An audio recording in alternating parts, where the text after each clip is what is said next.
Zone 6. DJ Drama, Gangsta Grills. We going in. Gucci. Bird, Gangsta Grills. DJ Drama, Gucci. We going in. Drummer start the bitch out like this. Gucci. Somebody bring out the confetti, baby. Zone 6 shining. Gucci. Looks like it may be a cold summer.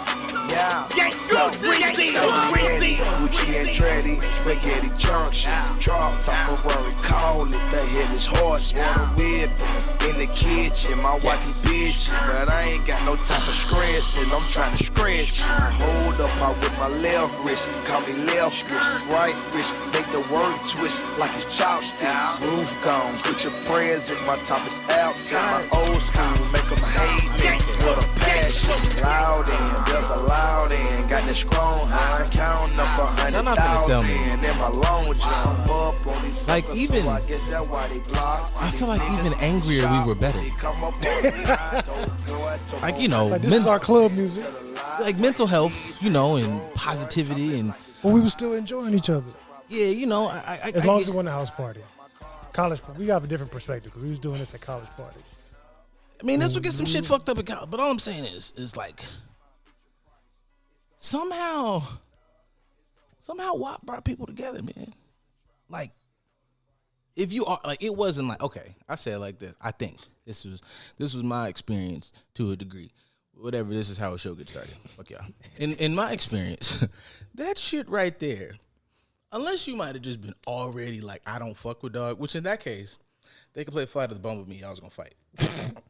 But that right there, it could get some shit started. If you rapping that and you feeling it, I thought but now we are somehow unified in the violence. And we all collectively, I know him because I seen him.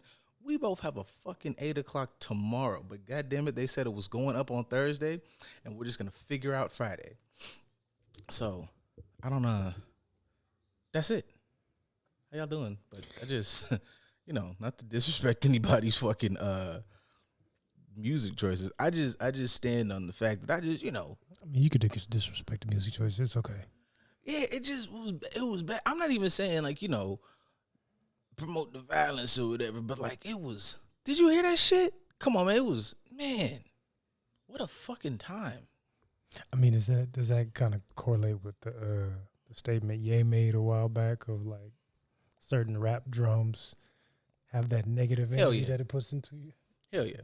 Like that's 808s and kicks. That's another thing that pissed me off about Kanye, because like, or just, it's not even just the Kanye thing. It's people in general, where it's like you get like a little piece of something because there's truth there, like, you know, and then you just say that shit everywhere, and it's like, yo, that either is out of context or that doesn't make shit over here. Shit that makes sense over here.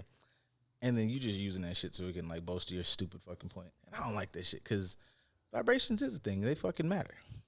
Absolutely. Everything is vibration.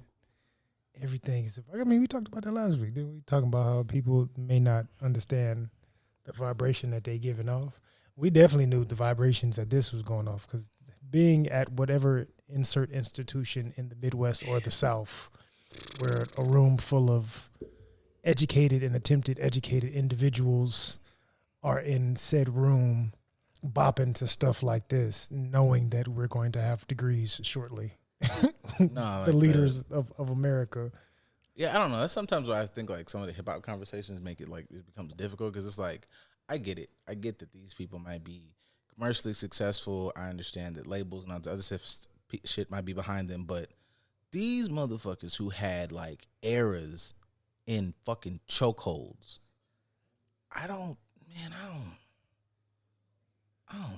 man. I mean, DJ Drama had things in the chokehold. Nah, Drama was fucking. Everybody was gonna be attached to one of his mixtapes at some point. Yeah, for sure. Drama shit was like Gangsta Grills in general just had a chokehold on our college years. Actually, yeah, and that can go back to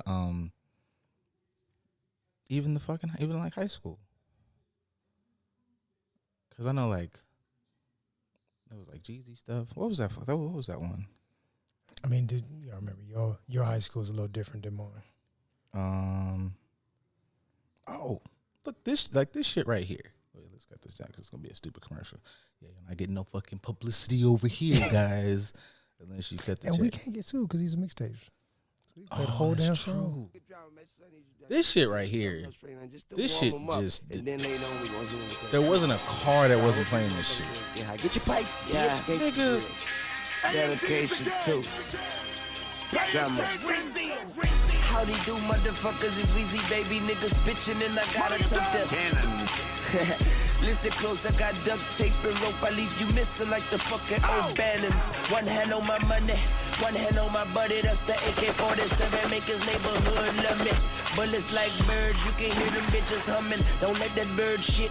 He got a weak stomach. Niggas know I'm sick. I don't spit. I can't even. It's like to a degree, I got sick of hearing some of these mixtapes because I was forced to learn how to hop to them and set every night. That's a motherfucker, right? That's enough. Okay. Like, I know there's some out there, but like, what do y'all step to now? Like, what do y'all stroll to? What do y'all hop to? Because like, even people's the what is it, the drill music and all the stuff, even everybody's regular dances and TikTok dances look like Sigma steps. Everybody got the fucking shaky knees and all this shit. You know, it used to be like, you know, you walk in front of somebody, they fucking beat you to death. I remember like freshman year, like, and coincidentally, it was like the Sigmas. It was like our first party, and like niggas was coming to the party, and it was like, it was a problem. But they had like Boosie playing. I don't know if you're gonna really be too scared to get out the way if a nigga trying to get sturdy on you. I like being old.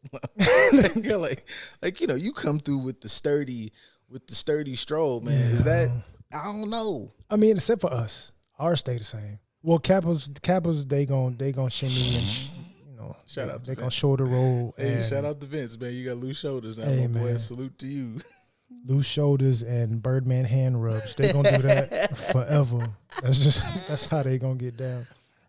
So I think there's some that still keep it for the most part. I know for us, they don't nobody barely want to change anything. They want to keep it as traditional as possible, which I ain't mad at it. So I fucks with it. Now, did you see? Did I share that with you? The clip of the dude that was trying to jump in the dudes that was hopping on spring break. Yeah, and yeah, I feel like he got off easy. I mean, he did. Wait, time out. Let me. Got off easy I remember a time. Yeah. There was a time when you just knew that like that was like a fight. Like I know social media. I looked like clicking his page. I know the dude is like a fucking content creator, influencer. He's just got a following, right? And you know, at a certain point, like I don't know if he had like who he had with him, but you know, it's at a certain point, like you are as ass kicky as you are, like, you know, college students versus whatever these niggas might be on. So I don't know dude like that, but I know I've seen some of his stuff like before. But I don't know who was with him. That's my whole point. But yeah, it's you know, it's different. Because I know a time when there would niggas would have got the stip stop of that mooch in that ass. Yeah, they definitely been. Seen a few of those. And it was like, and I've seen it from just multiple, as much, you know, loose shoulders and everything, as funny as that sounds. Shit, everybody. It's just like across the board. But I don't know. Like I saw conversations in there where it was like people talking about bringing college shit to like the actual community, which is understandable. But I know there's a part of it that just is like, you know, probably just general disrespect.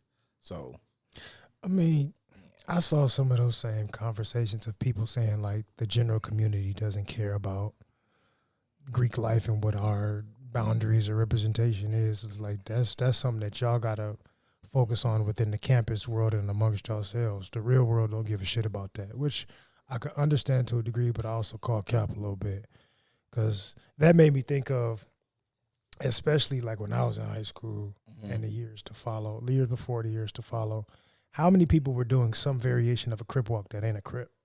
Bars. Like that's disrespect. If you in LA, you know, don't Crip walk. If you are not affiliated with a Crip gang, don't, you know, we had clown walking, so you still know the difference between clown walking and actually Crip walking or whatever it is that you're trying to emulate. But people know not to really Crip walk unless they want smoke in front of Crips. You do that shit at home. You do it amongst your homeboys or your homegirls. You could do it in the comfort of whatever little parties because people know that ain't the space for it. But when you're in front of these people, you don't do things that disrespect this group of people. But for some reason, especially today, because being disrespectful is looked at as occupation. True. And people are making money off of it and monetizing it for whatever reason. It's okay to disrespect groups of people in front of those people.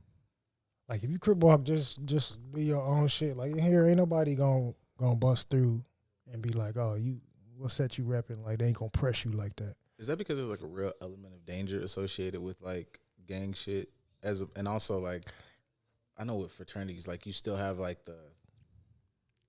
these are college organizations and especially if you know I don't know aren't from that you don't understand it, but I think like with gang shit I feel like there's a understanding that these niggas will get like physically violent, dangerous, and these are college kids. But I think that's kind of the separation between like the streets and the campus, because people that have been to college, they know and understand that like disrespecting this group of people in this way could get you stomped. Hell, the fucking the Reds, the Rose, the Zetas, the females will jump on your ass, especially the Reds. You disrespect the Reds in some way, you male or female, they on your head. Yeah. It's because that's disrespect to us. But people that have the privilege of going to college understand that, or people that have family members that have put them on game and helped them understand the world, they know to navigate that way. For people we been in the hood, I ain't never set foot on a college campus other than maybe slang something or get some ass. I don't really know these rules from this community. So that shit don't mean nothing to me. I'll shoot one of you niggas. It's like, yeah, but they got guns too. You know y'all come from the same places. He just made it to a place that you felt like you weren't able to get to. So the different understanding of different environments and communities, it gets missed to the point to where people are disrespecting each other. But we do that shit, like I said, we do that shit for fun today. Today, being disrespectful is a fucking occupation. Yeah, because I know as somebody who makes a lot of the videos, I do think, there's a line between certain shit being funny and certain shit being disrespectful, and like how you toe that line is kind of subjective. Yeah. And, you figure it out, you do something, and then, if it's disrespectful, you figure it out in the back end. But I feel like that's kind of okay if, like, the intent initially was to maybe be funny and not disrespectful. Something about this did seem disrespectful. Like, I felt like I'm just completely speculating. I don't know a lot of, unless you just are, like, maybe younger and then, like, deep in the hood, that you don't have any understanding of how college life works, at least for your community, for black people. Like if you come from a black neighborhood, you understand, if nothing else, niggas know who like the Qs are and like the Kappas are. Like, the ones that have like, I'll say like significant brands, no pun intended. Like, there's those are the, the barking dudes with the boots, those are the niggas with the can. So you understand these groups have these things that go along with them. So to do that, you knew what you was doing. Now, you can make the argument as to whether, like, what's funny and what's disrespectful. That's kind of toss up in the air, like whether he was trying to be funny or if he specifically went, I'm going to go fuck with these niggas, which I can't knock that, like, you can go fuck with anybody you want to. But also, I just feel like everybody shouldn't pretend like 6ix9ine situation is unique to him. Right. So that's a gang thing, but you spend all this time trolling and fucking with people, then cool. As long as you, understand that if them niggas had decided to do a spinning heel kick, then, like, right, he would have been like cool with that. Like, just, I ain't saying I'm not even saying what to do or what not to do, just understanding that, like, hey, what's that Charlemagne shit? Like, you could do whatever you want, and then people react how they react, and you kind of figured out in the middle. Yeah. So I will say I felt like I watched it, I was like, we can say it's being funny, but also this was like specifically to kind of fuck with this group. Right. And that's the part that kind of bothered me. Like not to say that for us, we are above reproach in any way. Like anybody can get disrespected. Anybody can get these jokes. Anybody can get whatever. But it's like you intentionally are trying to go out of your way to push the button to see what reaction you can get. But the reaction already. And you got the you got like a 3 out of 10 reaction. from what it could actually be. Only because, and I salute to the bros on that one, they like, we already know what he trying to do. We not gonna feed into it any more than we already have. Let's cool it off. Let's go on about our business. But then the entire community eggs on the bad behavior of antagonizing someone for the sake of fun and entertainment. It's like, but because I saw people kind of saying shit about them, and I was like, all they really did was like, say like, basically damn near a please stop. That's not, that's disrespectful. Right. As opposed to niggas hemming somebody, which I've 100% watched niggas go. Watched worse. And again, it's not Q specific. It's across the board. Like the book club, depending what school campus you on, like you did not. You didn't fucking do this. What are you doing? Black Student Union, Black United Student, all that. I fucking earned this, and all that. Just which goes. Well, go ahead. What is? I guess. I understand like I understand from that perspective, like specifically, a nigga who earns some stuff. What is your thoughts on? Because if you didn't know, if you're not like if you don't watch, what was it on Vlad? Vlad TV. Oh, you talking about the? Roland Martin came through and had like a whole spiel about the process of earning your place in said organizations and what that looks like.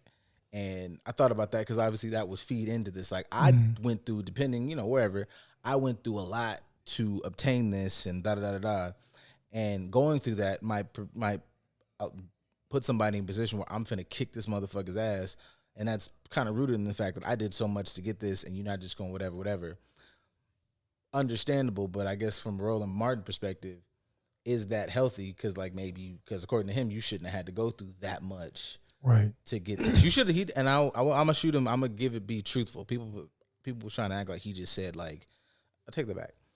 There was a lot of comments that were good, but there was some that like, obviously the conversation was like, you might as well go ahead and skate, which wasn't really his position. It was just, you shouldn't have to get, basically, physically assaulted. And I be wondering what people's like. Many people maybe not. Everybody's gonna look at it different. Just because I had a similar stance prior to me getting online. Like I shared that I went through my process for the sake of being able to speak out against certain things. And then once I crossed, I was like, this is gonna be way too big of a burden that I ain't gonna be the savior for all frats and how we reapproach this thing that we do.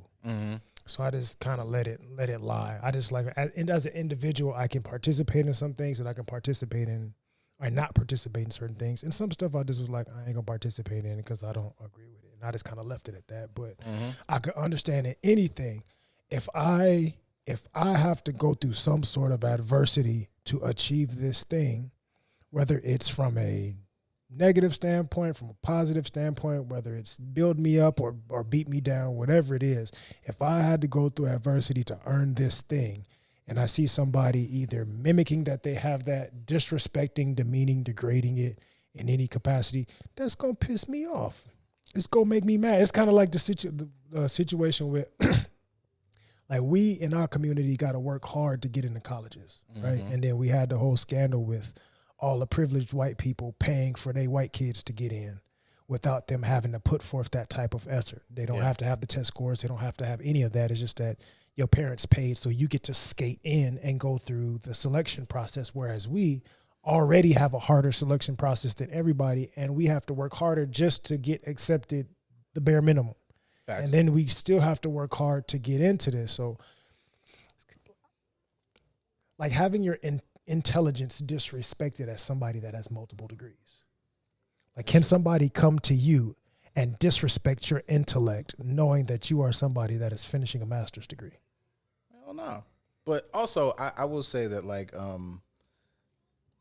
for me, it's I don't want to say it's complicated. I'm okay with, even when people sometimes even talk about, say, the content on the pod or how I might talk, like, I'm okay with, I'm going to give you what I sound like, quote unquote, like professional. I was going to say educated, but I'm flat out educated. But what I sound like in a professional sense, but also in a more real dynamic. And I've gotten into that, what I feel like that is in maybe even a philosophical space for the field as a whole. But I'll meet you where you at because I'm just like that in person. Like I'm not nobody's like fucking Attila the Hun.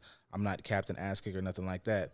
But if you want to choose like disrespect, I feel like that's sometimes where we as a community, you kind of gotta, you don't have to go low, but shit, man, whatever your belief system is, the man upstairs rained fire down here when they was fucking around. So I feel like sometimes we do a little bit too much of giving passes for shit that is blatant disrespect to people playing with you. Y'all say all that shit on the internet, but motherfuckers only know how to go, 1,000. Like sometimes, this we driving in a 40. You what's that shit? You tried it. You driving 55 though. I'm only gonna check you for 55. I'm gonna give you a ticket. I'm not finna fucking arrest you. You know what I'm saying? So it's different levels for that, and I feel like sometimes people don't understand how to regulate that. Like even back to like say the going through a process conversation. I don't know that I agree with Roland in the sense that, or I guess I don't agree with, maybe how his message is perceived. Like, because in the thing, he's like,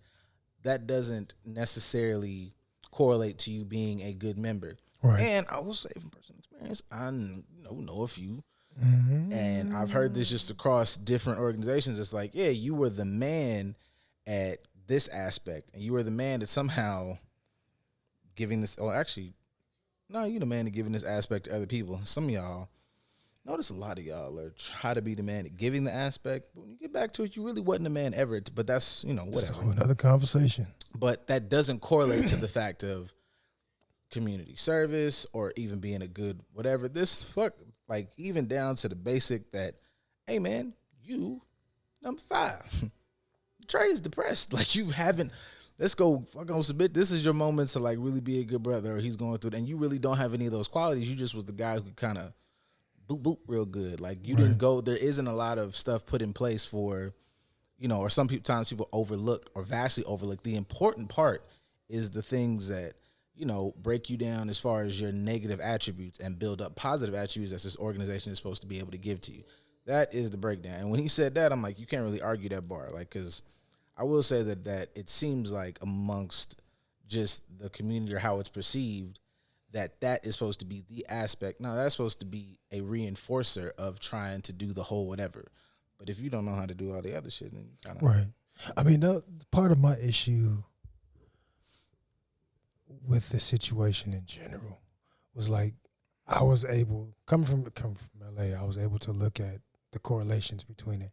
So like in the video that I sent, street dudes and the comments and the video are like, we don't give a fuck about this shit that y'all do. We don't respect it.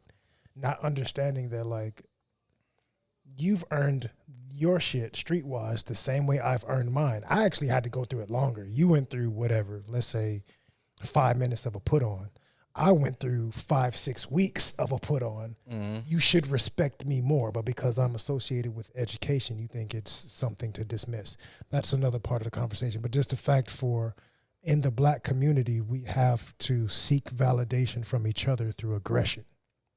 Yeah.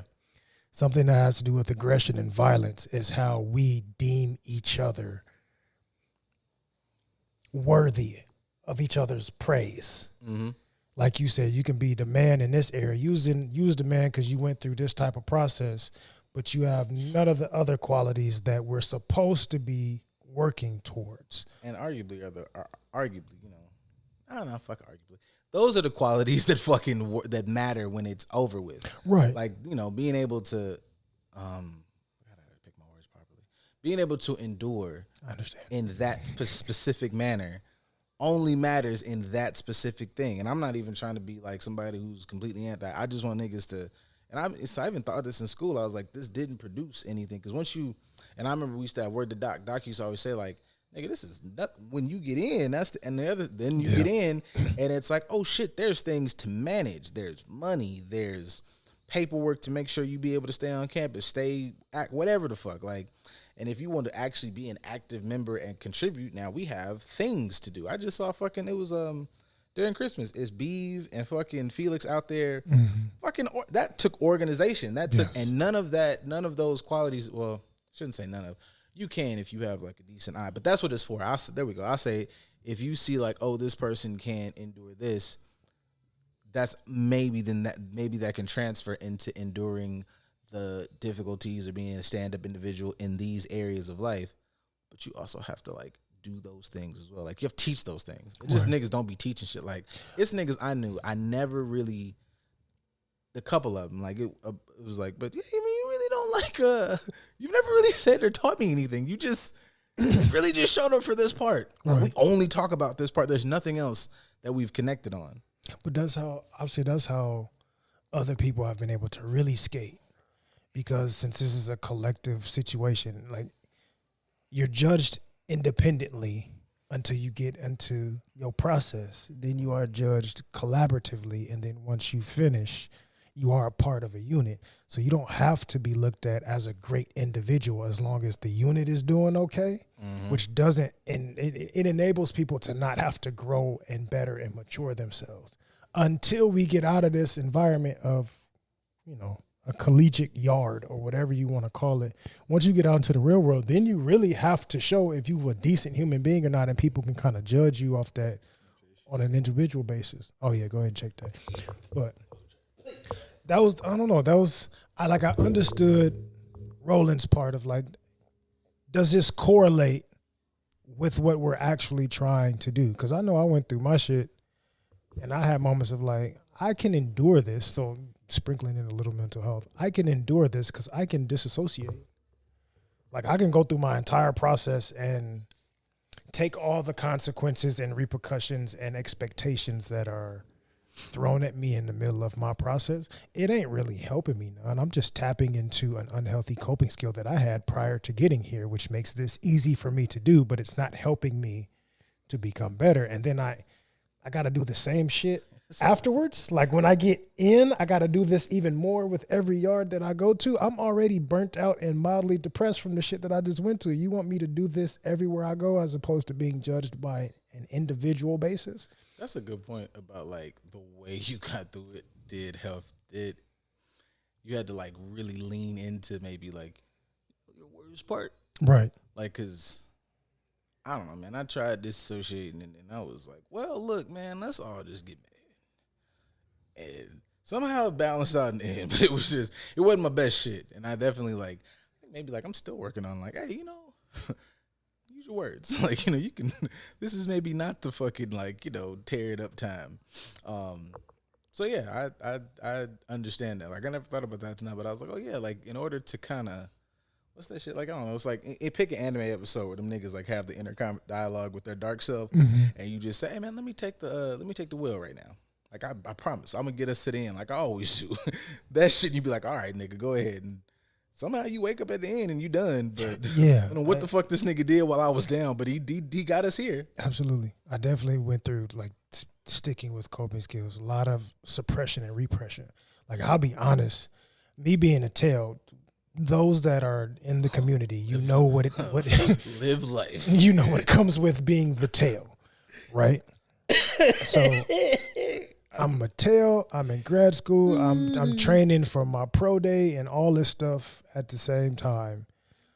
Either way, those of you that know, you know what I had to experience because of my process. Salute to Malik, man. Right. But it was a lot of suppression and repression for me as far as coping skills. Now, I'll be honest with you, during the months leading up to, the months during, and the months after, I really can't remember much of, like my LBs will say stuff and I can kind of vaguely remember it, but they remember it way more vividly than me because I had to check out to endure the things that I was enduring and juggling. Like I had to go on autopilot. That's the only way that I was gonna make it through. So from a mental health space, like, is that really building me up? Yeah. Not really. And even to draw the correlation between like the separation between the streets and the collegiate environment, that's the same thing that a lot of street cats be doing too. Yeah. They check out in this lifestyle and they just let this response come out of them because they think that that's what's going to protect them. There was I literally saw that shit yesterday while I was like fucking around at work. It was like a clip and it was Walker talking about his mindset when he was like, you know, doing the street shit. And he was like, as I kind of got there, he's like, I kind of always, but I guess he was like, I was cognizant of what I was doing or why I was doing it. I wanted this connection, this brotherhood, this whatever. So that correlation to it is like everybody doing the same shit. Like sometimes, like I remember I was like when I first crossed, like I had a friend of mine. I'll go back to my dorm. I'm feeling myself like I'm fucking amazing. And he made the joke, and I thought it was funny as hell. He was like, "Oh man, y'all niggas just joined the gang." And I was like, "How dare you? We're not bro." And he was I used like, to get triggered by that shit too. he was like, think about it. Y'all got colors. Y'all hold down a specific, space of property. Y'all got little calls and shit like that. Y'all got secret little handshakes. And I was like, damn. Like, me at fucking 19, I was like, that's blew my fucking mind.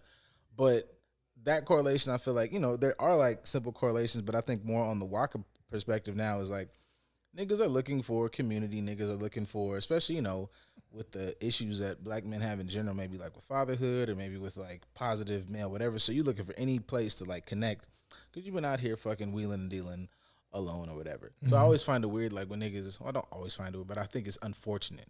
Let's use our words, guys. See how see, look at me, listening to me. But it is unfortunate to see, like, I'm like, y'all are missing y'all are the same. And one can be like, more positive than the other. But like to see like gang niggas or whatever. Sometimes I just think like that came from also a space of envy. Like I had to go do it this way. I was gonna say the same thing. You got to do this little shit, and you niggas get to dance and have the same shit, and you got to fucking nigga fuck you. I was gonna say it comes from a place of envy. From they wanted to do the same thing, but didn't believe that they could, so they did the same thing junior. Ooh, so to speak. Because I've come across a lot of street cats when I was younger. Coming home and all that. They be like, oh, are you, what they call you, a Q? Yeah. Oh, man, I always, like, my so-and-so was this, and I always grew up admiring them. Like, if I'd have went to college, I'd have done the same thing. But, man, I ain't had the grades, or I didn't have this, or I didn't have that, or I got caught up in these streets. So it's like they wanted to be able to connect to men in a better or different way within this environment, but they couldn't, so they settled for the street version of it.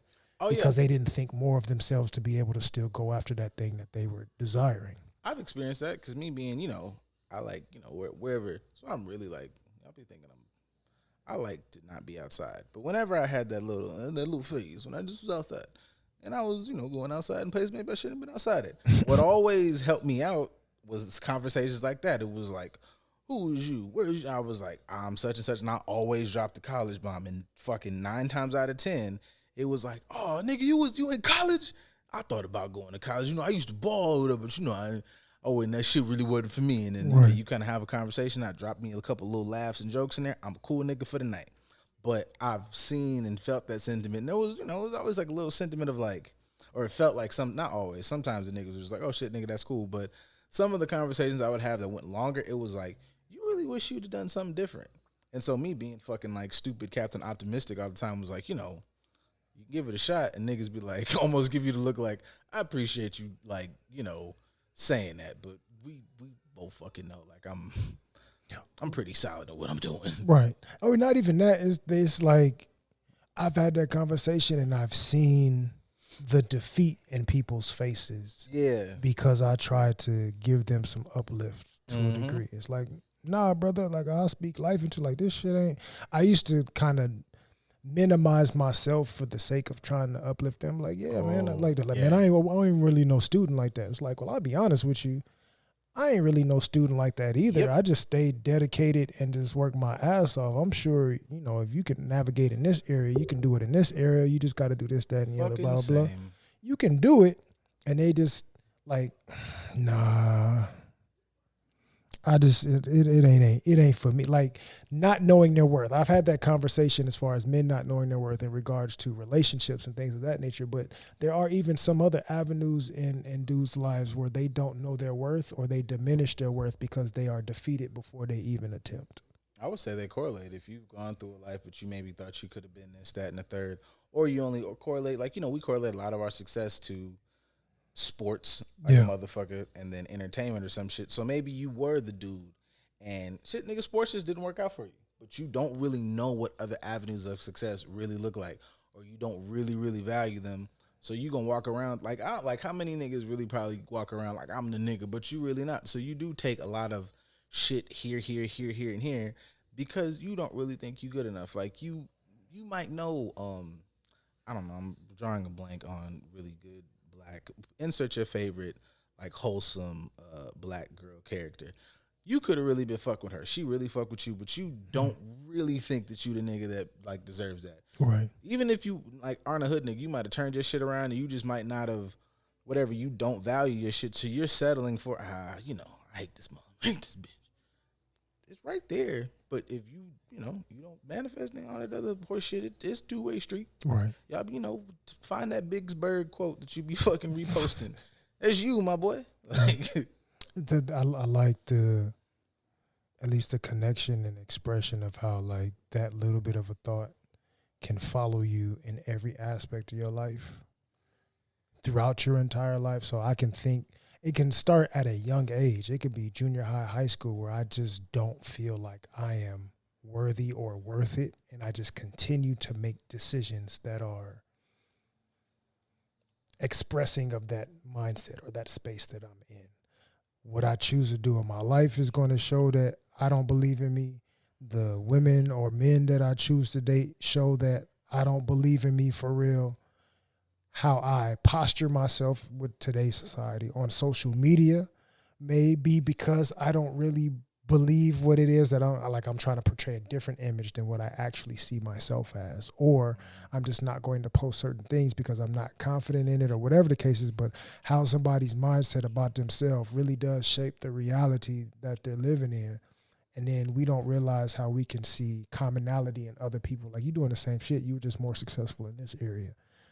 I'm struggling in this area, but I also can see how me and you may be the same. So maybe I can actually do some of this, maybe not the exact same thing that you're doing, but I have the ability to still be where I am, but improve because I see other people doing the same thing and I see a little bit of me in them. Inception, guys.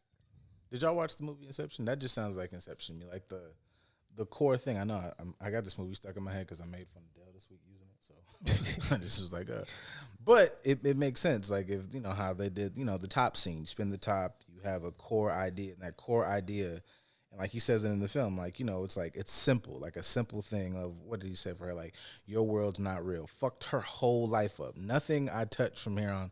She couldn't touch her kids, couldn't touch her husband, jumped off a building because I think it's whatever. Right. So like, that's some of the issues sometimes that I'm watching some of these fucking clips, because I'm like, y'all are touching on something, but if you start peeling it back, the issues in the dead center, the issues in the core of it, it's something just simple, like you said, for some of these niggas, like, I don't think I'm good enough, or I'm not smart enough, or I can't whatever, or whatever the fuck, and that's the driving fucking theme of, that shit just ain't for me.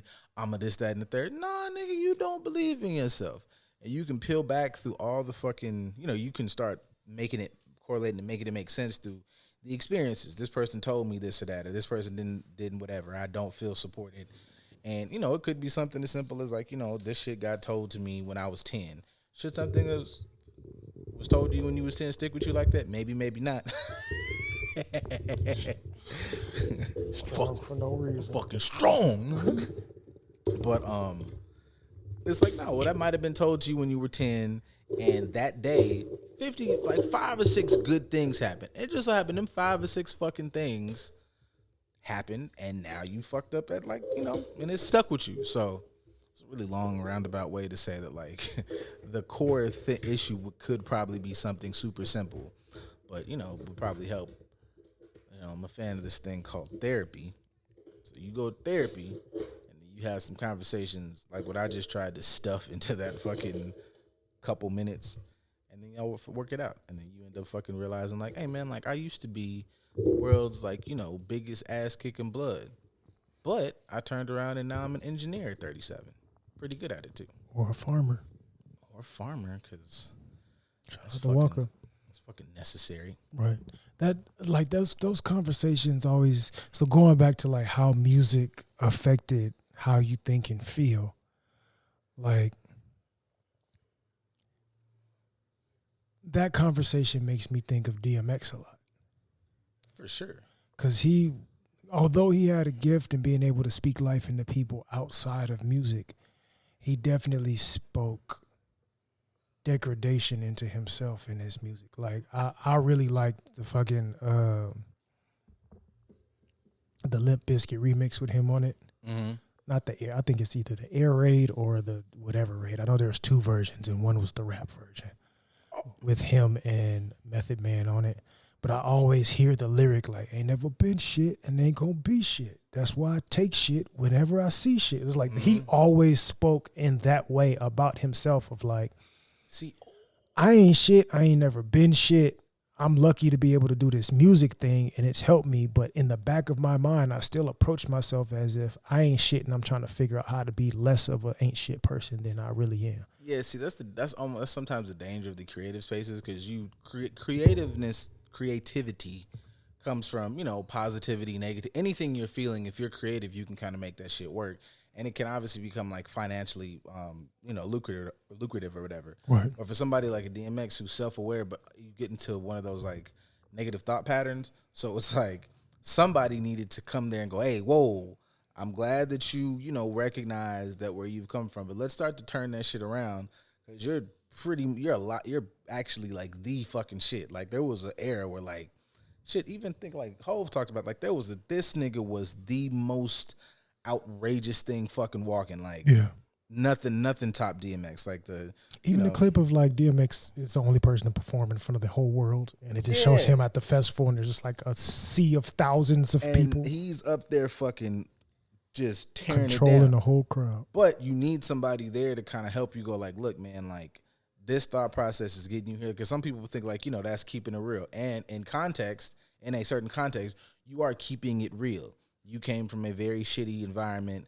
And what was it like, besides the abuse that probably happened, like what was like his mom dropped him off somewhere? And like, it was something. It was something. Probably he went through abuse. He went through it was drugged, a whole bunch of different shit. Yes, and he talked about that story had a homie, and he's like, and even like in the midst of it, like, why the fuck would you do this to me? Like now I'm, some other, and I think even that was like I think it was kind of like a fucked up thing to have that much awareness, because it's like some people might go like, damn, we was getting high, shit happens. He was very aware, like, why the fuck would you do this to me as a kid? I looked up to you. I have nobody I'm looking up to, nobody. So like, mad fucking just deep. But that's somebody who like the awareness still needs a bit of direction, because you got to go like, hey, let me pull you up out of this shit, right, and kind of learn how to focus that shit so we can build some goddamn positive behaviors or whatever, and thought processes and so on and so forth. Right. Now that's to kind of tie it back into the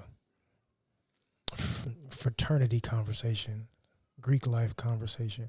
I could side with Roland in that that's what he's saying the process is supposed to be. Mm-hmm. There's going to be some chaos. There's going to be some dysfunction. There's going to be some ways that you come in or develop during this process where you do not feel like you are enough. And this is supposed to rein you in and help you see, hey, don't let that get too out of control. I want you to really understand how great you are, how great you can be, and how you are in the process of becoming great. And this is how you need to learn to apply these things, not just to this process, but to the rest of your life. I want you to be able to figure this shit out, like the guiding light. This process is supposed to help you better understand how to utilize the guiding light, and that ain't what it always ends up being. Well, I think there has to be,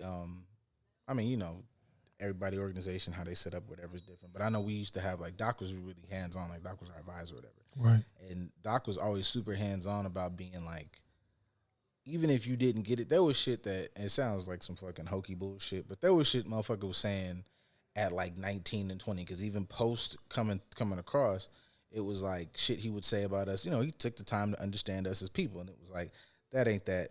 And you fuck around, be like graduate. I was like, oh, that's what the fuck he was talking about. But that's somebody who took the job serious of, if you're gonna be here, it is incumbent upon me to help you become better than when I got you. Right. As opposed to now we got an opportunity to get, some free shit, opportunity to fuck somebody over. If you're not taking the job seriously, then you should maybe maybe wait in the back and just see what the fuck these other niggas do that are dedicated to to bringing in people who are good, people who are a good fit, people who mesh well, people who are gonna benefit as much as they can benefit the organization. We can also benefit them to help their life, because that's what the fucking whole thing is for. If I'm gonna be like really really fucking flippant, you know, you like what you like what you vibe with. But the whole fucking purpose of all these shits is niggas line up. Let's do this shit together. Let's go from what we had over here and build this over here. I don't give a fuck if you pledge fucking chair fi ass. Like, it doesn't matter. Y'all are supposed to be sitting in a way that when the asses touch the seats, something positive happens, and now you got a fucking antique chair company. Whatever the fuck you're doing. Like, that's the point. So, I don't know. I feel like niggas be missing the mark on a lot of shit. He was right in that regard, yes. When the ass touched the sheets, there should be, even in that regard. Yeah. We gonna be in here in these sheets, you know, still gotta be some positive outcome of this bullshit too. But the correlation of how that applies in every area of our life.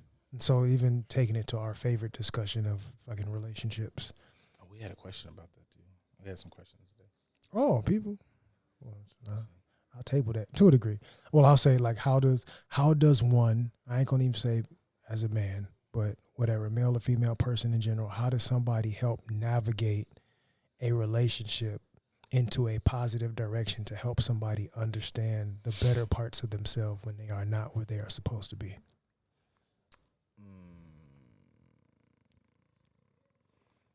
How would you? I think part of that, if I'm still making the correlation between the two, like, you were supposed to be of service. Leadership, friendship, service. What up, guys? But you are supposed to be of service to your partner. Like, obviously, most of these relationship conversations are always talked from the space of, and I understand that. I resonate with that, and that is important to understand, of, like, not being taken advantage of.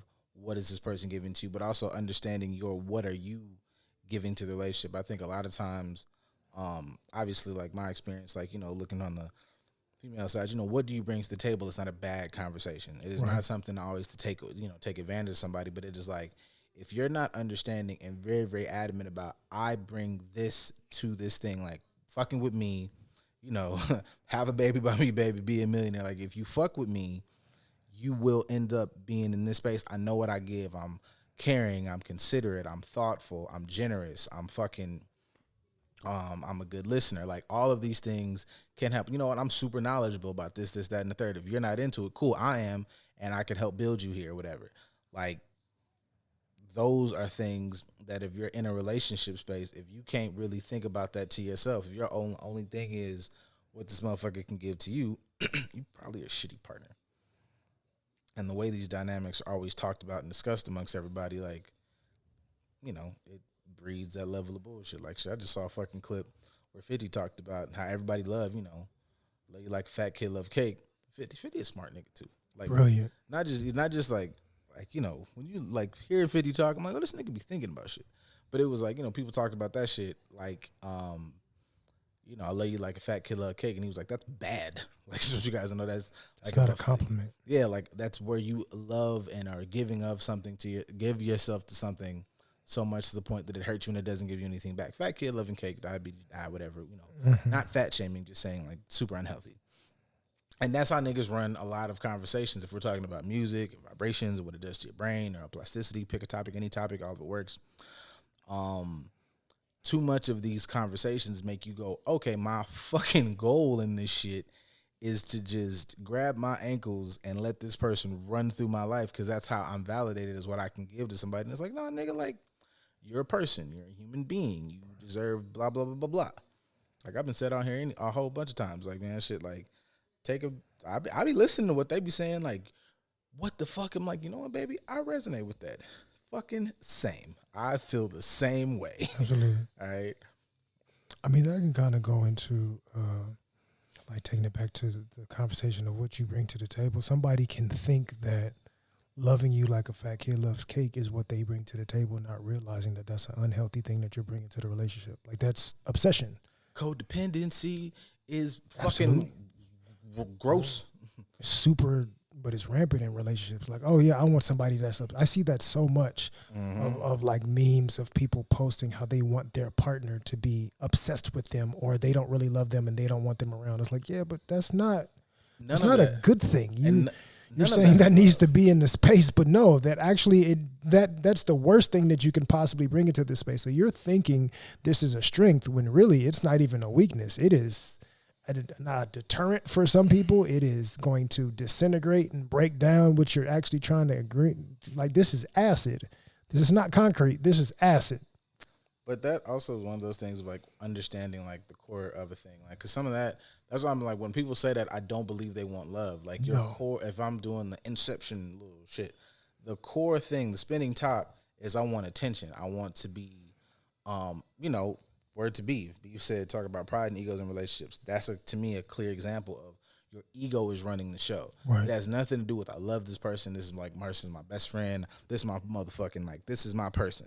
And I just like being around them and whatever. Like, it's none of that. It's like, be obsessed with me, or I'm fucking obsessed with you, which is your spinning top is nothing in that fucking safe.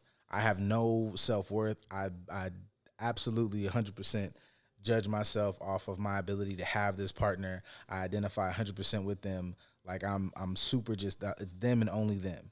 As opposed to being like, nah, man, we're two like whole human beings, like functioning and existing together. You want to go over there and fucking have a day at Nintendo World with your fucking friends? See you on fucking Monday. Whatever the fuck. I'm finna sit in this house and scratch my ass. Whatever the fuck. Like, that type of shit. Understanding what real connection is. I'm connected to my, like, okay. Like, this is the thing. Like, you know, that conversation about like how, if you could, I talk word to Joe. I'm bouncing all over the place. Me and Joe had a conversation early this week about like what love looks like expanded across all your relationships. Like, romantic love is one of the only loves that we look at, and it has these weird sets of rules. Like, I'm no less connected to my mother, who I love to death. She's in a whole nother state. So, you know, with your partner, there's this like obsessiveness to it.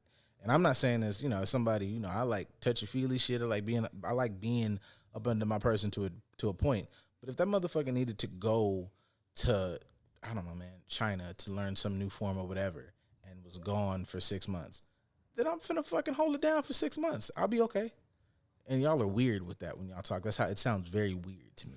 We stop paying attention to the fact that this person that you are saying you want to co-create with, that they have their own life journey, transition, path that is completely outside of your expectations and requirements of them. They're still an individual.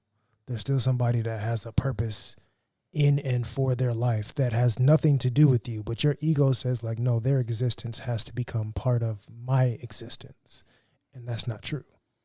At least not from my standpoint. Even speaking from like a non-monogamous or a polyamorous space, like, this person needs to go, you gave the analogy, this person needs to go to this country for 6 months and do this so they can fulfill a certain requirement for themselves. And I love them enough to like, hey, do your thing. I'm okay. I support you and I understand these boundaries. It's the same thing within polyamory or non-monogamy. Like, I understand that you may need this. It doesn't mean that you care about this any less. You just have to do something else, or you have to do something in addition to that's going to build or grow you. And I support you in that. You do that in every relationship that you have your entire life. Your friends don't have to be just your friends. Your friends have different friend groups, just like you have different friend groups. But when it comes to your partner, you said that it's not possible for your partner to have an interest in connecting with other people outside of you. What if she connected on stage with Chris Brown and he gyrating his genitals in her face? That's what Keith said. Not Keith, Felix. Felix said, did that guy overreact? I mean, that's leaving his girlfriend. That's an easy layup for that one. Because for me, she paid to go to the concert. So that's a one in however many people are in this room chance that has the opportunity to be chosen, right? Say if it's 50,000 people in here. I have a 1 in 50,000 chance of this happening, and it was me. Mm-hmm. Chris been fucking since been fucking. Yeah. He's not, I get to you in your world, she means a whole lot. Apparently not that much, because you're really ready to easily dismiss her over something small. Get the fuck out of here. Right. But it's like, Chris ain't thinking about your girl, dog. He's just I'm here to make my money. Yeah. That's like getting a stripper's boyfriend getting mad because she gives somebody else a lap dance. Like, dog, you know, the purpose of me being here is to do this interaction, right? Like, it doesn't mean shit. Like, this is just my occupation. He's doing his occupation. He's not thinking about her in that capacity. she's not even really thinking about it in this capacity because she may be like, I'm on stage and I'm just having the best experience. This is going to go viral. People are going to know that I forever got to dance with Chris Brown, whatever. She's thinking of it as this special moment for me. And your jealousy and insecurity kicks in because you think it's supposed to be more than that. He probably took a picture with her, gave her the church hug, signed autograph or something, and then would take the picture. Yeah, he'd be like, I'm never going to see this girl again. Because like, I know dude was mad about the on stage performance where they were like grinding. Like but even from what I saw, like it was, I don't know, man. If you saw her at the house doing that with a nigga, maybe you can get mad. But like she gets chosen to go up there with Chris Brown. Right. Like you are automatically know he not finna go up there and like patty cake with her. Like she sat in a chair. This nigga has been gyrating on people and stages in the air since he was what, 17? Something like that, yeah. And I think like I do this in every city and state that I go to for every show. I got 10 shows here in this city alone. Every show, I'm going to do the same thing with a different person. 10 shows in one city. Yeah, that nigga be fucking cooking. I mean, I'm off topic, but like, yeah, it's the same as fucking Harry Styles was here for like 2 weeks. I don't give a fuck. I don't care about him. I don't know why he was here for 2 weeks, but apparently he made. Oh, you know, you actually know a song. I still don't know why he exists. That's the fucking song, and that's the song that I think they like. That's the song that everybody's ready to beat up him over Beyonce shit, which they kind of had a point because like I heard that song. So like I heard that song in the gym literally every day. Ridiculous. But anyways, yeah, like I don't know, man. And from the footage I saw, like she seemed to be having a good time. But you know how motherfuckers, you could tell somebody up there they finna fucking let loose. Like that video where Janet Jackson's up there and she rubbing on dog junk. That nigga had an out of body experience. And so you know, I envy that man to the this core. nigga. And he didn't even look like he liked women. Yeah, I think she converted him. Yeah, like Janet Jackson performed full conversion up there with some wild shit. Nigga had it was wild. But I think and I'm not justifying dog's head, but if I'd have seen the clip, maybe I didn't see the right clip, where it looked like she was finna like suck this nigga's dick on stage, then maybe you have like yo, bitch, like damn, this is one thing to enjoy the performance. This is another, like what the fuck are you doing? It seemed like she was doing even the goofy white girl, like, whoa. Yeah, she was just fangirling. From what I recall, I only watched it once, but it just looked like she was just fangirling, which anybody would fucking do. You would fucking celebrate. Yeah. It's different than old boy a couple months back that was on stage with Coyle Ray and he started trying to like grab her cheeks as she was dancing on him and all that other stuff. Yeah, I guess if I'd have seen something like that, I could justify dog's point. But if your partner's up there, you go to see one of these artists, you know, they have a I don't know, like an entertaining interaction. Like I'm gonna sing my song, we're gonna interact. That's fine. Like if the artist, you know, started trying to put his finger up her ass or something, you can get mad, but get mad at Chris in that moment. Right. If there's some footage that I didn't see where this girl is like, yo, I'm finna grab this nigga ass, I'm finna fucking lose it. But she just seemed like she was up there fangirling over being able to be on stage and engage with one of her favorite artists. That's perfectly fine. If it starts getting into something where you feel like, I don't know, where she may be getting whatever, then I don't know, I could argue the other side more. But I didn't see that. I did make a joke when I sent the response back to Felix, and I think that one's funny. But take that back. If somebody did what I said in that message, I was like, okay, because it was like, what would you do? And in general, I'm probably not gonna do shit. But if you want salacious, now you know the SZA fucking concert come out, and a nigga want to say, you know, have her sit on this nigga face on stage, then you probably got action, boss. That's different. So, I don't know. Kind of tying it into the conversation from earlier, like you're showing how little you value yourself by reacting that way. Because, granted, can you compete with Chris Brown when it comes to fucking dancing and singing? No. Like he's a once in a lifetime talent, but he got you beat. But when it comes to me being attractive, especially attractive to this girl who is my girlfriend, you don't feel like you can compete to the point to where you have to take it personal that he just does his job with her. And you like, oh, insecurity, she was doing whatever, it was mad disrespectful. This artist that is going to go down in the Hall of Fame, he's going to get Hall of Fame accolades for what he's accomplished at some point. He invites me to come on stage, and I'm supposed to be like, oh, yeah, no, because my boyfriend would be. What? I paid $100 to get in here and enjoy this concert, probably more because she had to be shit $100. Well, you know, if she's lower enough to get picked, she's probably 100, 150. This is way more reasonable than Beyonce prices, I'm sure. But I paid this money to get in here and have this experience just to watch, and now I actually get to be a part of the show. And you want me to say no because of your insecurity and ego? You don't value yourself enough to be like, yeah, my girl can go on stage and dance all on Chris Brown. I don't give a damn. And I guarantee she's still going to come home to me. Like, that's self-worth. Mm-hmm. That's worth within your relationship. That's trust within your relationship. You should be able to have that level of security within yourself. All you did was validate that you are an insecure individual and you don't really value who you are. You don't see importance in yourself. Yeah, or I mean, well, I think it's two for it. And also, like, you know, I don't know, man, that's the time to evaluate the relationship, because if you don't really trust this person like that, that still could be like an insecure thing. Right. Like, I'm not taking away the insecure piece. But, nigga, shit, if you don't trust her like that, then shit, I don't know, man, this motherfucker, she go to the grocery store when you're not there. Right. Like, it's a nigga that's bad. I'm about to say, whatever dude that's in the grocery store got a better chance of bagging your girl than Chris Brown, because he actually would try. It's a nigga who collect the baskets, be like, you know, I'm fuck her in this vest. And he do. Now, absolutely.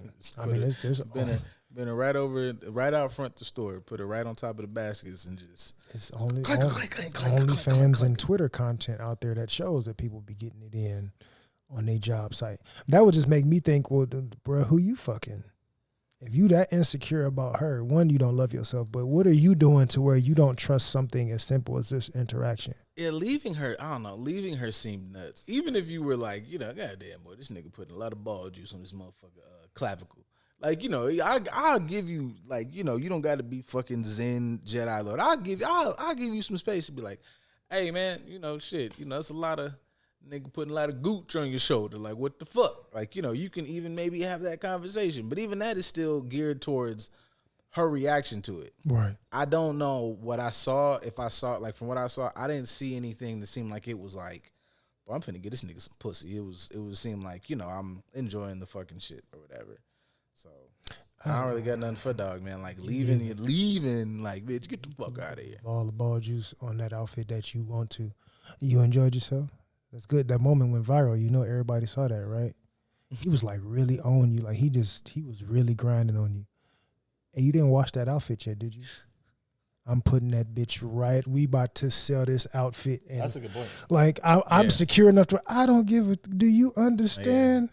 Yeah, you can sell, this is a viral moment. You better sell this outfit and like make it worth your while. You can get your ticket money back and then some and still have the experience that nobody else got to have. You got to double down on the fact this was mid-performance, all right, guys? This is sweat.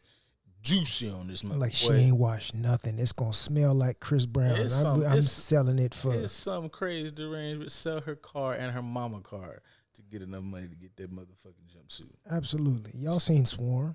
Somebody's crazy enough to go to them lengths to be able to do that, and I'm going to capitalize on it. I ain't got time to be insecure right now. Let's figure out how to capitalize off this moment without being nasty about it. Damn, I never really thought about these last two. It's not relationshipy, though, but it does go back to music. Mm-hmm. Thoughts on AI in music? Oh, I mean, how I think of AI in music is that's just deconditioning us for what's going to happen in the future, right? Exposing us to something so we're desensitized to it. At some point, they already have a lot of control over artists, and we've seen how, in say the last 10 years, a lot of artists have decided to go independent and been successful with it. Mm-hmm. This is going to be a way for record companies or people to make money off of us without even needing us in the process. So it's going to be a different way for people to continue to leech and mooch off of our culture, so to speak, without giving anything back to it. That's what I think is one of many possibilities. Yeah, I think that from that perspective, I think you can not even get into the whole like conversation we had earlier with the Kanye vibes and shit, because you're talking about vibrations and all that other shit. I think, you know, obviously AI could probably like put something together, but some of these things definitely like are man-made, like, you know, make the vibe, the energy, and all that shit you put into the music. But now I feel like it definitely will take away from artists, and artists' leverage will lose as far as how more advanced it get, because you have like, you know, you got artists that might be beefing or some shit. Like, man, it would have been great to hear Michael Jackson and fucking Prince on the song. AI get good enough, you can fucking do that shit. And I don't really know what that would look like as far as paying or maybe not paying these estates. Because if you do some weird AI shit and you own the software and the software just happened to create these voices, is that intellectual property? Are you stealing from these people? Because technically this fucking AI thing made it up all together. Like, I'm like anybody else. I've watched enough fucking Terminator and all that other shit to believe all this shit will take the fuck over. So it is uncomfortable. And I'm not really a fan of it. Because I'm like, you know, I don't know. I think I'm coming into my dinosaur era. Like, I have said this before. I remember, you know, if you wanted to listen to Ice Cube, you had no choice but to pick up a Cube tape. Like, there is nothing else to sound like Cube. You have to go find fucking like Ice Cube. Same thing for basically even DMX. You have to go to DMX to find DMX. You have to go to Meth to find Meth, so on and so forth. So the idea of just something just making some shit up, I don't like that shit. I don't think it's good. I think that shit they tried a couple months ago where they had like I don't know, man, it would look like fucking Robot 6ix9ine or some shit. I mean, we already, was it last year? I think it was last year where somebody had the fucking created character rap artist that had a bunch of followers and they end up trying to cancel him because it was a white guy behind it. Yep, that thing. It's going to be a lot of those happening to where it's going to be people that are just capital. I mean, kind of to a degree, it's going to be like the same thing that happened in, say, the 40s and 50s and 30s and 20s where we heard these songs that black people wrote and recorded, but they put white people on the cover and created white bands that made them famous off of it. I think there's that. And I think also there's like the music that, I don't know, the way people complain about everything sounding the same and all that shit is like, it is very like digital manufactured music. Like the days of like motherfuckers like, God, there was some dude that went viral. Not viral. He's a producer. I can't remember his name, but he discussed like the importance of knowing how to make music and knowing how to play something or even understanding music and how that plays into you doing fucking, you know, music shit.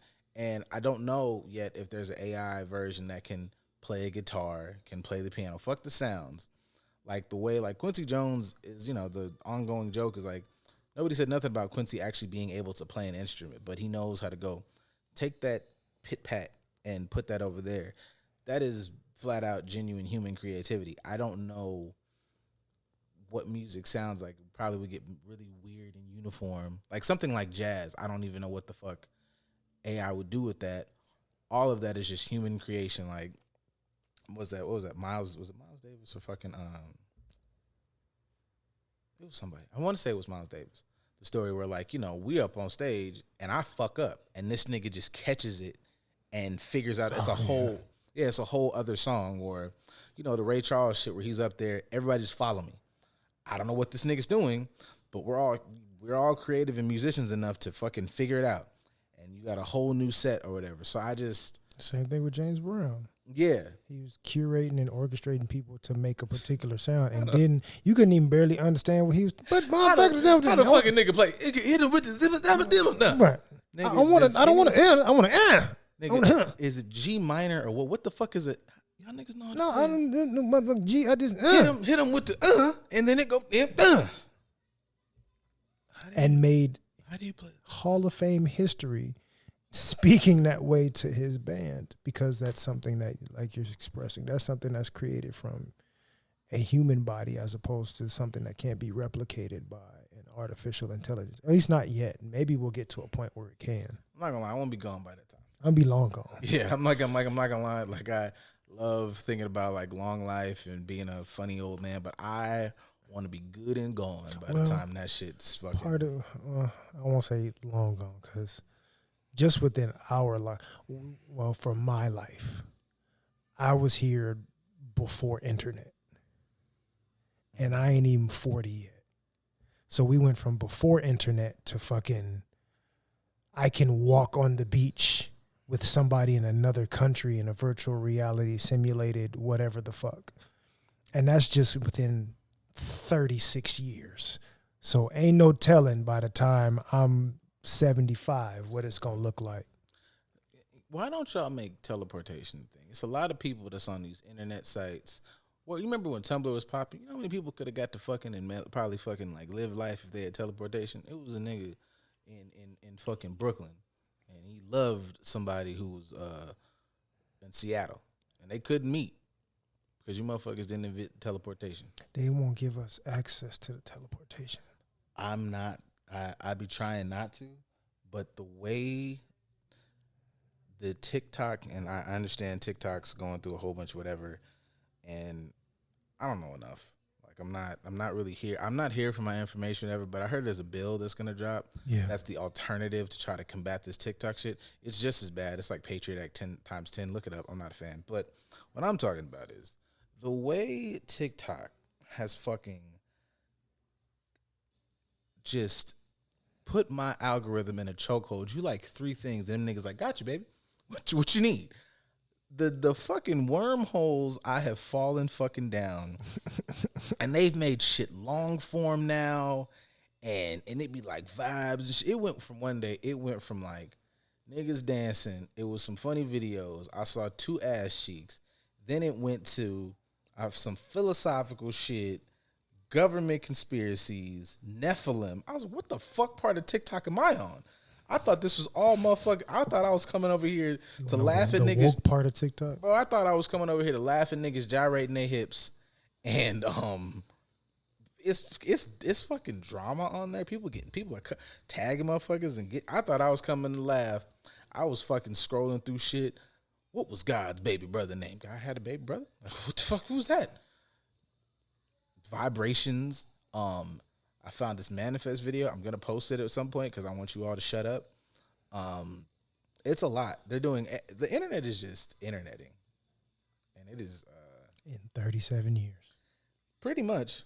But yes, I'm sure the shit exists. We just ain't been given access to it.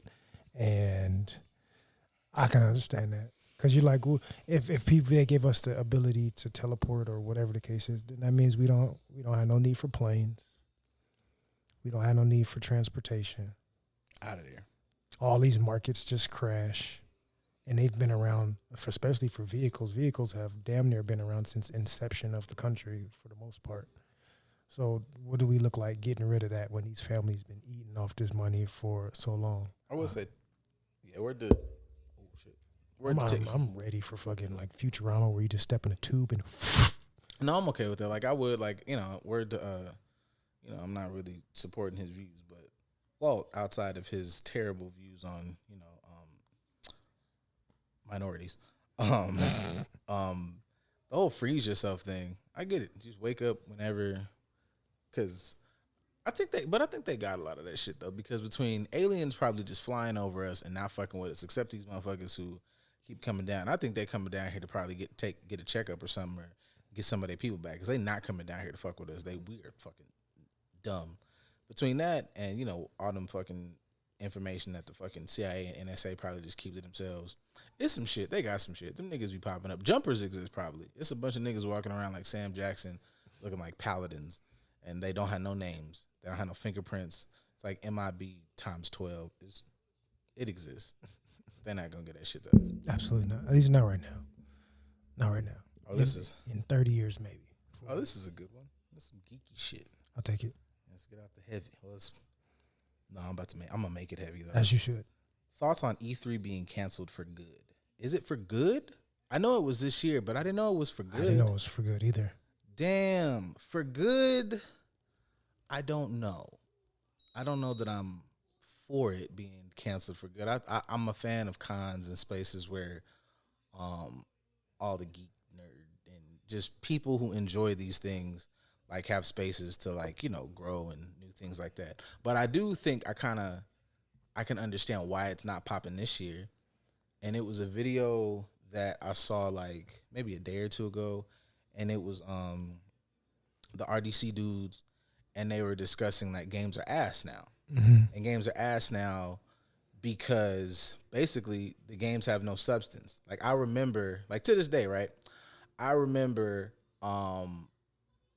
playing Zelda as a kid. This is obviously like a heavy hitter. And obviously like still one of Nintendo's biggest things. The fucking new one's finna drop, I think, in a couple weeks. So, but I remember obviously playing Zelda as a kid. Funny fun. I'm trying to whatever. I didn't beat it. I come back later. I beat Zelda, I think, the first time at the end of high school. And then I played through it again, like, sometime during college. And, like, each time, like, the story started to hit more. The more I'm maturing, the more I'm understanding things that are going on, the more I'm starting to feel bad for Link going through fucking, he's going through time travel. He's the only person that remembers this shit. All these traumas, all these issues. You play Majora's Mask, a whole other fucking boatload of issues. But these stories are really rich. These stories are really deep. You play God of War, and you think you starting out playing God of War because you want to just fucking throw swords and axes and kill shit. I'm now extremely invested in the fucking relationship of this old traumatized warrior who had fucked up trauma with his dad and killing his daughter and fucking wife on accident, and how that fucked with him, and now he's trying to be a good father race. I'm logged into this intricately woven story and these characters and all these other things that are happening. And I don't know, man, pick another one. I think Halo had a good story, too. I was an Xbox guy, though. But long and short of it is that a lot of games I don't think have that. It's like a lot of, they're kind of fun, they're cool, pew, but when you start playing the game, it's like, this story doesn't make sense. I'm not really invested in this. As opposed to you have like the Zelda conversation. If you go on YouTube right now, YouTube or anything else that you give people enough time to like talk, there are motherfuckers who have dedicated like. These are like 30-minute, 40-minute, hour-long things. They're like, let me talk to you about the philosophy behind Zelda. Mm-hmm. There was a video I found maybe like a month ago, and there's this dude who I guess over the past couple of years, he's like, graphic designer, makes fucking obviously some type of content. And he made his own story. He made the characters, which clearly, when you look at the timestamps, takes him years to make, probably mixed with his own life. And it's like the story after Majora's Mask. He just made up a script, made up a story, built it off the backs of the stories he's, but people are connecting to these characters. And my thing with E3 is I don't think that many of these big companies, gaming companies, are making games that you can connect to. They're fun for a little bit, but their replay value is down, and you're not logged into these characters. I don't give a fuck what's going on with them. I give a shit about what's going on with Kratos. Cut that shit on. I want to know what's happening with my dog. What's going on? Where's Atreus? Where's Loki? What the fuck is this? Whoa, I'm logged in. I want to know what Link's going on. I'm going to buy that shit when it drops. I got it. I have a Switch specifically to play Zelda. I'm going to find some other games, but I bought it solely for that reason. So, I mean, I can agree with that in the sense that maybe the last 5 or 10 years, games have been made with the same formula of, even they're giving games away free now because we just want you to be able to buy in-game content. Mm-hmm. It has nothing to do with the story. Fucking even Call of Duty. Like, I think Call of Duty used to have decent story. Like, I used to like Call of Duty storylines. I didn't care about zombies and all that other stuff. It's like they have dope gadgets and stories and how things are moving in the future and all this other stuff. These things could be turned into movies, and now it's just like, it's just online gameplay. Because we have gotten into a point where people can get paid to stream to play video games, the story part doesn't matter anymore. It's just a matter of how you can achieve kills and all types of other stuff, how you can become ranked and this, that, and the other. So they're creating games strictly for that appeal.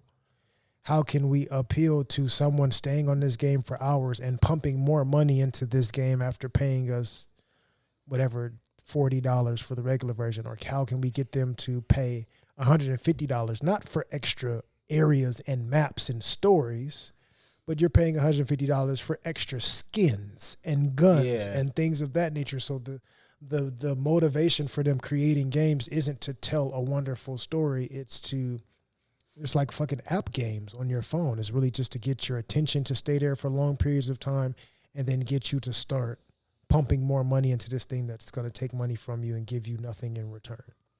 That's true. And I don't know. Like that's basically the thing that I feel like is ruining. Like I remember, like I've said it on here. Like there was a time where you could stand fucking tall back in my day, and and really have the conversation that if you can watch a film, you can watch a show, and it could bring you to tears in like 2 hours because you've connected with these characters on screen. The same thing can be said for some of these better games, but I realize some of these shits now don't really have that. No. Like, you can play motherfucking shit for 10 hours and I know what the fuck is going on. Like, and also I know like that's a people thing because I forget what specific Call of Duty was where I like. I think everybody loved the fucking multiplayer thing, but I remember specifically there was one of them, and I don't know which one it was. Man, I want to say it was maybe like one of the Modern Warfares. But like it was Avid. The nigga was like, I don't give a fuck about the story. I'm playing solely to shoot niggas, which is fine. I think Modern Warfare kind of started it, where they had the robotic parts that they had. I think that was the one where that was everybody one of the like, ones where people start transitioning away from the story just to do the battle royales and all that other stuff. Like and and I don't know if maybe even if it's like a generational thing, I will buy a fighting game, and that shit will take me however long because I'll play through every character. I want to know all their stories. I want to know their fucking. And I am not the greatest at fighting games. Fighting games chap my ass. For my entire life, fighting games have been the bane of my existence because fighting against other people, I don't remember the moves. But to get through the story, I can understand how to beat the computer so that I can experience the story. When these last fucking Mortal Kombats have come, I've bought all of them to follow the fucking story. That's the only reason. I still play. I still learn. I don't have I'm not great, but I'll be playing enough to be good with somebody who's good. Or you niggas who know it by heart, I'll never. Yeah, I don't care. I've never memorized that shit. But I'll be playing that shit for my main focus is what the fuck is going on with Scorpion. Oh shit, if I know what's going on with Scorpion, I gotta go over here and see what the fuck Sub-Zero is on. Mm-hmm. Damn. And all the stories combine and correlate and they run together or whatever words you want to use. I do so much stupid shit. Like I'll make them fight and I'll continuously fight the same so I can hear through all their fucking they got a connection. That's not a real that's not a real initial. But that's a dope intricate thing of like this person in the cutscene before the fight.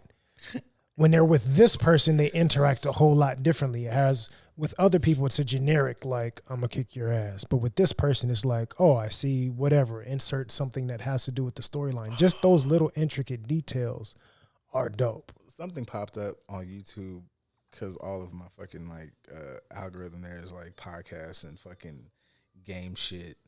And somebody had done this. They had gone through, because I don't have the downloaded thing. I didn't download, I want to say I have, Rambo. I don't have Rambo. It was one pack where they had Rambo, Terminator, and fucking RoboCop. And this is another weird intricate. That one. This is another weird intricate fact. Like if you watched all these movies, you understand the backstory. They give RoboCop sad fucking. Depending who he talks to, that shit gets fucking sad. There's a dialogue and it's literally I'm such a pussy. It's fucking 15 seconds, and it's him talking to Rambo, and it was it was something like your government betrayed you too, and he was like, "It is how I'm programmed." I was like, "Fuck, nigga, they the goddamn Murphy. Murphy got kids."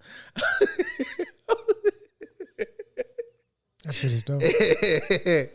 And I'm invested. Oh, but I have no qualms about this anymore. I know I said that as a joke, but I legit when I be watching motherfuckers, it was something that I was at work. One of my coworkers was watching. I'm not trying to shit on people's stuff a little bit. It was one of these reality shows, and I just couldn't give a shit. It was one of these another love shows. Another one of those is popular. I don't even really know what it is anymore, but it was another one of those love shows. And it was it was one time it was a love show, and then one other night it was the Tamar getting married, and to the white dude. It was Tamar and Nivea. And somebody else, three of them trying to get married or find whatever. It's ridiculous. And I really tried to watch it. I'm not saying this I watched it and I was like, I could not for the life of me figure out why the fuck I wouldn't watch this fucking back-to-back seasons, episode after episode. Fast forward to last night. I finished this last season of My Hero. They almost had to pick me up off the floor, man. That nigga fought when Deku and fucking got into it with class A, and them niggas was all just vomiting how they felt, and they went to ride and get their helmet back. And that last one where him and Bakugo had their fucking little that scene, and then the scene where fucking the nigga with the engines catch him in the sky. I was like, bitch, there's nothing better. This fucking peak cinema. Kiss my ass. The family traumas, the dad issues and abandonment and family layers of everything like that. And that's from an anime. We're starved trying to get that from movies. I had another conversation. But that's kind of similar to, I guess, why E3 could cancel certain shit, because you can get that from an anime, but you can't get it from a video game. Video games just ain't built that way anymore. And they're not even entirely. You may have one game per year or something where they're trying to a little bit, but they're not really going to those depths anymore. So I guess this is my positive takeaway for what I'm hoping the E3 thing does, is that they listen to a lot of the, listen to a lot of the community. Because a lot of people like talk about this shit online on their streaming services, on like on Twitch, whatever the fuck. People are starved for like these more intricate, better games that, motherfuckers got to go back and fucking remake, Resident Evil, because that's the last time one of you niggas told a good story. So I'm hoping maybe like somebody somewhere is sitting down and going, look, we're gonna drop good shit. We're gonna drop shit these people can connect with. We're gonna kind of get back to whatever, because if you build it, they will come. Look at fucking Last of Us. Last of Us is a great story and video game, and now they've turned it into a hit series that is doing well. And you can still make your money from developing this game without it having to be now. But I think because technology moves so fast, people want to capitalize on making their money as quickly as possible, as opposed to like creating a storyline that'll be legendary and banking on maybe it being a movie. They don't want to take the risk of like an Uncharted. Even though I don't think the Uncharted movie was terrible, but it wasn't terrible. Like it was, I don't know. I feel like, but I think that goes back to like taking the story seriously. I'm not even mad at Tom Holland and no shit like that. I feel like if you make the fucking, what am I trying to say? If you just play it close to the chest, I feel like when you make these things, there are writers that made these stories, they're intricate for a reason. When you play it close to the chest, you make a better film. I feel like he could have stood to be a little older, and you can make it. You can serious it up. Serious it up doesn't mean everybody has to die, everybody got to cry, whatever. But there's certain things that you didn't need a joke here. It'll be funny later. You can make this fucking thing the film it's supposed to be, or like don't adapt the game, nigga. You could damn near make the fucking game, make a new level. You don't have to make it this specific thing. You could let us know from beginning hand, we're gonna make this game just like this, but it's like almost like it's a different story, different game. Cool. And motherfuckers will buy that shit. I buy that shit. I mean, fucking, what's that damn game? What's that shit? Fortnite update. Anything for whatever newest movie is coming out. They got skins and characters that are going to be on that popular movie. And even sports. They got fucking athletes, LeBron and them, that they've put on the game. You can quickly develop some shit. Yep. If you just be tapped in. It doesn't have to be that route, but you can still develop different levels or storylines or whatever the case is and continue. Like, games don't even have to end. You don't even have to have part 2s of games anymore. I've been playing Destiny. I'm about to say, they just released some shit for Destiny, didn't they? Yeah. And Destiny 2 is fucking old. Yeah. Destiny 2 is years old, and they're just now still releasing more levels that you can buy. And that was a game that was critiqued for not having a good story. Nobody understood the lore. And it still kind of has that, but I think Destiny gets a pass because, you like all the community shit. And the lore is kind of fucking intricate or intriguing. They're at least trying, I feel like, to back up and make a better story. I don't know if they really, because I just started playing it again, so I have fucking packages that I have to download. But see, I'm not opposed to downloading an expansion pack if there's another story. Right. I don't want just skins. I really don't give a fuck about that. But they'll give you whole new games, and I'm like, okay, I can get with this. It's a little monotonous. It's a grinder type game. I know they have like MMO type things, whatever. But whatever. Super repetitive. But the same thing could be said for you niggas playing Diablo. Diablo's been going on for 5 fucking ever. Diablo's been going on since fucking PCs. Exactly. So I don't know, man. I feel like gave y'all a lot of stuff. Tell better stories. Connect. And listen to better music. I feel like I've been jamming this shit for a couple of days now.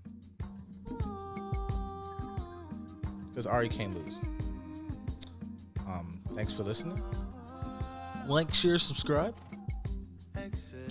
Insert whatever stereotypical closing statements that people put on their channel that has to do with liking, following, subscribing, and channels and social media and all of that stuff. Whatever you hear everybody else say on their channel when they're exiting out of stuff that takes them like 3 minutes to close out with little bites and sounds and stuff. Insert that here, not for us. Like we're not gonna do it, but you insert that in your mind and pretend that we said it, manifest it, and then you do those things. Yes, because manifestation is real. All right, man. We're out here. Fucking pod, not answers. Fuck y'all. Access tonight. Another one stuck in line. Baby, let's get Some sexy shit. Don't y'all hips move? Your hips move. No, because hips moving too much to get your significant other to leave you, apparently. So, no, y'all can't. That boy couldn't survive at fucking Carnival. He'd cry as soon as he get off the plane.